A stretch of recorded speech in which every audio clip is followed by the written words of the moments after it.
안녕하세요. 오늘은 통계 분석의 이해에 대해 설명드리겠습니다. 먼저 여러분들은 논문을 보실 때 아래와 같은 표의 그림 형태를 보신 적이 많으실 텐데요. 이런 논문을 볼 때 이런 표를 보면 어떻게 해석을 해야 될까요? 이런 부분에 대해서 막막함이 있을 거라 생각이 되고 저도 조금 힘들었었기 때문에 이 부분에 대해서 오늘 알려드리고자 합니다. 이러한 연구 결과들을 나타내는 표를 먼저 이해하려면 통계를 이해해야 됩니다. 그럼 통계란 과연 무엇일까요? 통계는 이런 특정 집단을 대상으로 수행한 조사나 실험을 통해 도출된 수치입니다. 이런 실험을 통해 데이터를 확보해서 대상에 따라 총조사와 표본조사로 나누어지는데요. 총조사는 대상 집단을 모두 조사하는 것입니다. 예를 들어서 서울 사는 여성들의 키를 모두 키 평균을 구하고 싶다라고 할 때 이 총조사로는 이제 대상 집단의 모든 서울 여성을 그 표본을 대상을 하여서 모든 여성들의 그런 키를 평균 재가지고 평균을 내는 거예요. 그럼 표본조사로는 이 사실 모든 대상을 다 선정해서 실험을 하기가 어려우니까 이 키를 재는 게 어려우니까 이 서울 사는 여성들 중 몇 명을 이제 표본을 뽑아서 조사를 하는 겁니다. 이러한 표본을 샘플이라고 하고요. 그래서 이에 따라서 통계 분석은 이런 불확실성에 기반한 현상에 대해서 추정이나 검정 예측을 하여 합리적인 결과를 도출하고 의사결정을 할 수 있도록 돕는 과정입니다. 이런 통계 분석은 크게 두 가지로 나누어지는데요. 먼저 기술 통계와 추론 통계가 있습니다. 이런 기술 통계는 우리가 가진 데이터로부터 여러 특성을 수량화하여 객관적인 데이터로 나타내는 방법인데요. 예를 들어 평균이나 표준 편차, 중위수, 최빈값, 그래프 등등이 포함됩니다. 그 다음으로는 추론 통계인데요. 이제 우리가 소집된 자료를 바탕으로 모집단의 특성에 대한 결론을 도출하는 것으로 이제 샘플을 통해서 이 샘플이 모집통에 분석한 결과 모집단이 이럴 것이다 라고 추정을 하는 것입니다. 그래서 모수 추정, 가설 검정, 예측 등이 포함되고요. 모수 추정은 표본 집단으로부터 모집단의 특성인 모수를 분석하여 모집단을 추론을 하고요. 예를 들어서 샘플의 그런 평균이나 그런 분산을 바탕으로 모수의 평균과 분산은 이럴 것이다 라고 추정을 하는 겁니다. 그 다음에 가설 검정으로는 대상 집단에 대해 특정한 가설을 설정한 다음에 그 가설이 옳은지 그른지에 대한 채택 여부를 결정하는 방법론이에요. 예를 들면 아까 말씀드렸던 서울시 여성들의 평균 키는 163cm일 것이다 라고 추정을 하는 거고 그 가설을 세우고요. 그 다음에 그 다른 가설에 대해서 반대되는 가설을 또 제시를 합니다. 그러면 이제 163cm가 아닐 것이다 이런 식으로 해서 이런 두 가설에 대해서 분석을 하여 이런 가설들을 채택할 여부를 결정합니다. 예측은 미래의 불확실성을 해결해서 효율적인 의사결정을 하기 위해 활용되고 있고요. 예를 들어서 회귀 분석이나 시계열 분석 등이 여기에 포함됩니다. 그럼 추정과 가설 검정을 먼저 알아볼게요. 추정은 이제 표본으로부터 미지의 모수를 추측하는 것입니다. 여기에는 점 추정과 구간 추정이 있는데요.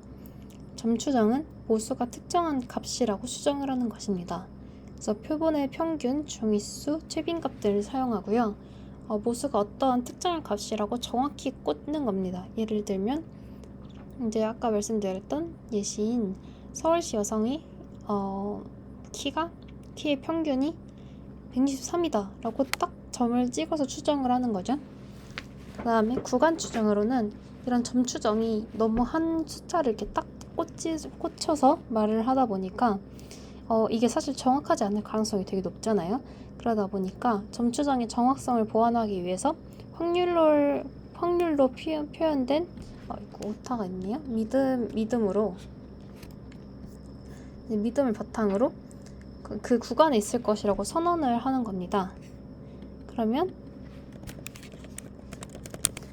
추정량의 그 분포에 대한 전제가 주어져야 되고 구해진 구간 안에 모수가 있을 가능성의 크기가 주어져야 됩니다. 이런 예를 들어서 이제 아까 평균이 163이라고 했을 때, 그러면 이제 그 분산이 6이라고 했을 때 이 서울시 여성들의 키는 157cm에서 169cm 안에 있을 것이다 라고 하는 거고요. 이런 준재가 주어지면 여기 있는 이제 이 안에 구간에 포함되는 크기가 이제 주어져야 되는 거예요. 그렇다면 이제 그런 가설 검정에 대해서 좀 더 자세하게 알아보도록 하겠습니다. 모집단에 대해서 어떤 가설을 설정할 때 이 표본을 관찰을 바탕으로 그 가설의 채택 여부를 결정한다고 하는데요. 규모 가설이나 대립 가설 중 하나를 선택하는 과정이라고 합니다. 그러면 이제 그 규모 가설이 뭔지를 먼저 살펴보겠습니다. 그 규모 가설은 이제 비교하는 값과의 차이가 없어서 동일하다를 기념으로 하는 가설입니다. 그렇다면 이 대립 가설이 이제 연구자들이 입증하고자 하는 가설인데요. 보통은 이제 그 규모 가설과 대립되는 내용을 포함을 합니다. 이를 통해서 규모 가설을 옳다는 전제 하에 이제 검정 통계량을 구한 다음에 이 값이 나타날 가능성이 있느냐 없느냐에 따라서 이런 규모 가설과 대립 가설의 채택 여부를 결정을 하는데요. 예를 들면 이제 이 규모 가설이 옳지 않다는 그런 수치가 나온다면, 그렇다면 이제 우리는 대립 가설을 선택을 하게 됩니다. 여기서 필요한 점은 유의 수준인데요. 이 유의 수준 알파는 이 규모 가설을 기각할 기준을 설정하는 데 사용되는 값입니다. 이렇게 정규 분포가 이렇게 그려진다고 봤을 때 여기서 그 정규 분포의 꼬리 부분이 이제 꼬리 부분을 결정하는 그 유의 수준을 나타내는데요. 거기서 이제 그 꼬리 부분 이외의 부분이 선택이 된다면 사실 그 기본적인 규모 가설을 가지고 있는 부분이 채택이 안 된 거고 그 꼬리 쪽에 있는 부분이 채택이 된 것으로 여기서는 이것을 바탕으로 대립 가설을 채택을 할 수 있다는 것을 알 수 있습니다. 그러면 이 다음으로는 p-밸류가 필요한데요. 이 p-값이 유의 수준 이 검정 통계량을 통해서 p-밸류가 도출이 되는데요. 이 값이 이제 유의 수준, 예를 들면 보통은 유의 수준이 0.1, 0.05, 0.001로 나눠지는데요. 여기서 보통 가장 많이 쓰이는 값은 알파는 0.05입니다.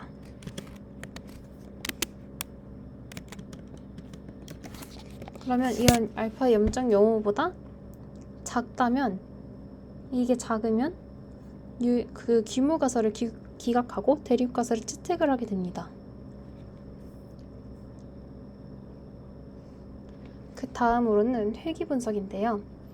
회귀 분석은 이제 하나 이상의 독립 변수들이 종속 변수에 미치는 영향을 추정할 수 있도록 하는 통계 기법입니다. 이는 변수들 사이 인과관계를 밝히고 모형을 적합해서 그 변수를 예측하거나 추론하기 위한 분석 방법입니다. 이런 회귀 분석에는 변수들이 존재하는데요. y 변수는 보통 종속 변수, 영향을 받는 변수를 설정을 하고요. 두 번째로 x는 영향을 미치는 변수인 독립 변수를 설정을 합니다. 그렇다면 단일 변수인 선형 회귀식을 살펴보면 아래와 같은데요. 아래 y 종속 변수는 베타 제로 그 일반 값과 그 다음에 베타 제로 x 플러스 엡실론인 에러로 같이 구성이 됩니다. 그렇다면 이 절편과 그 베타1의 기울기와 에러를 가진 값인데요. 예를 들어서 x가 1일 때는 베타1이 이제 베타 플러스 베타1이 y 값이 됩니다. 다음으로는 x가 하나씩 커질 때마다 베타1이 하나씩 커지는 겁니다. 그러면 그 베타1만큼 커지는 이 값을 기울기라고 부를 수 있겠죠. 그래서 이 기울기를 나타내고 여기서 ಈ 항상 이런 점들이 데이터인데 이런 점들과 이 선이 완벽하게 맞아떨어지지 않을 수도 있어요. 이런 부분이 오차 범위이고요. 이런 오차 범위를 가장 최소화해서 가장 좋은 모델을 만드는 게 베스트입니다. 그래서 이러한 변수들을 대입했을 때 이런 변수들이 그 값, 이를 개수라고 부르는데요. 이런 개수들이 유의미한가를 봤을 때 해당 개수의 p-밸류가 일반적인 유의 수준보다 작으면 회계 개수가 통계적으로 유의하다고 볼 수 있습니다. 그리고 이러한 모델이 얼마나 설명력을 가지고 있냐, 이게 얼마나 이 데이터를 설명할 수 있는가를 봤을 때 이 결정계수 R스퀘어를 확인해서 모델이 얼마나 잘 구성되어 있는지 확인할 수 있습니다.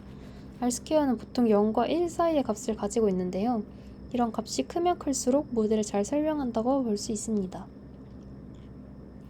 자, 예를 들어서 10년간의 에어컨 예약 대수와 판매 대수의 관계를 나타내는 표입니다.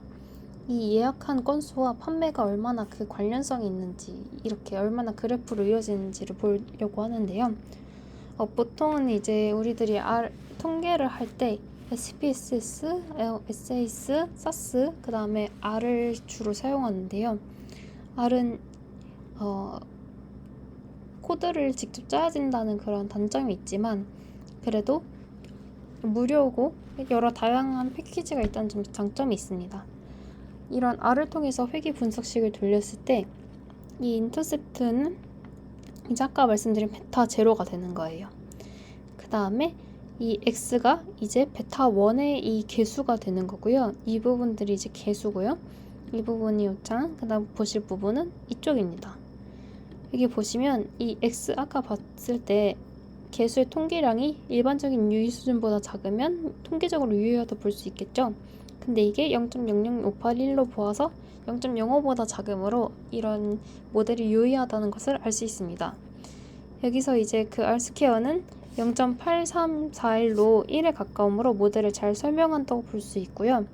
이에 따라 식은 판매 대수는 Y는 6.4095 플러스 1.5295 곱하기 예약 대수로 볼 수 있습니다.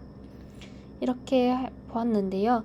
만약에 이 변수들이 하나씩 늘어난다면 이 하나씩 추가를 해서 베타2, 베타3, x3 이런 식으로 점점점 식을 늘려갈 수 있습니다. 이런 식을 늘려서 식을 만들어서 이게 얼마나 높은 데이터를 설명하는지도 확인하고 개수가 유의한지도 확인하면서 식을 구할 수 있습니다. 그럼 마지막으로 이제 기존 목적이었던 논문의 예제로 알아보겠습니다. 아까 보여드린 사진의 논문 제목은 Estimating the Impact of Cloud Computing on Farm Performance입니다. 이 클라우드 컴퓨팅을 도입한 기업들이 기업 성과에 얼마나 영향을 미치는지를 조사하고자 했고요. 그래서 클라우드 서비스를 도입을 한 상장 기업과 클라우드 서비스를 도입하지 않는 비상장 기업을 비교함으로써 이 둘을 비교할 때 산업의 종류와 기업의 크기를 추가로 변수로 넣어서 서비스 도입이 효과적인지를 도출하고자 했습니다.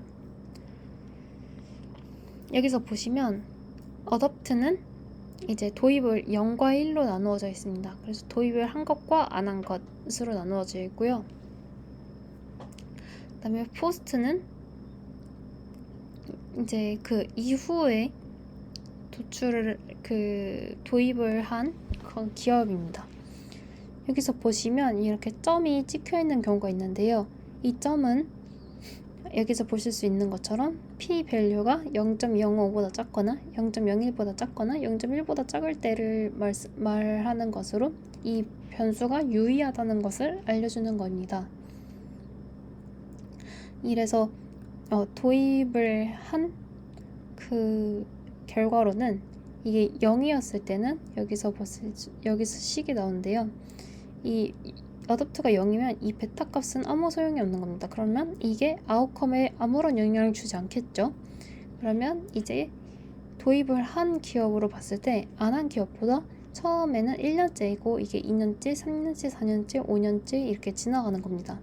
도입한 직후에는 0.68로 유의하고 그 다음에 0.07, 0.0727, 0.087, 0.12, 그 다음에 0.1420으로 이게 점점 도입을 한 기간이 늘어나면 늘어날수록 더 그 ROI, 그 기업의 수익에 긍정적인 영향을 줄 수 있는 것을 확인할 수 있습니다. 여기에 토빈스큐는 이제 주식 기업의 주식을 관련된 지표인데요. 이 또한 마찬가지로 이 클라우드 컴퓨팅을 도입을 했을 때 좀 더 유의하고, 그러나 이제 마지막에는 그런 혜택이, 주식의 그런 영향이 거의 없음을 나타낼 수 있습니다. 이 포스트는 아까 말씀드린 대로 추후에 도입한 경우를 말씀드리는데요.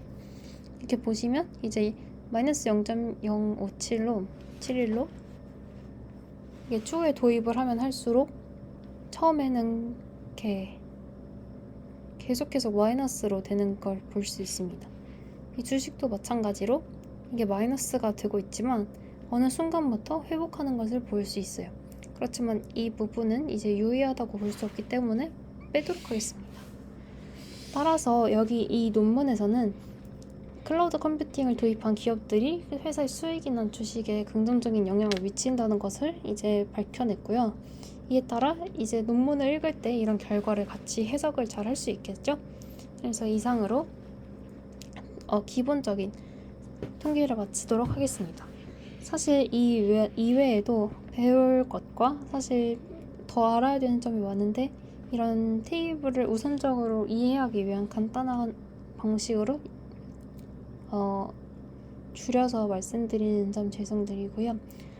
추후에 나중에 통계 수업을 같이 배우시면서 따로 공부하시면 더욱 효과적일 거라고, 이해하시는 데 효과적일 거라고 생각됩니다. 감사합니다.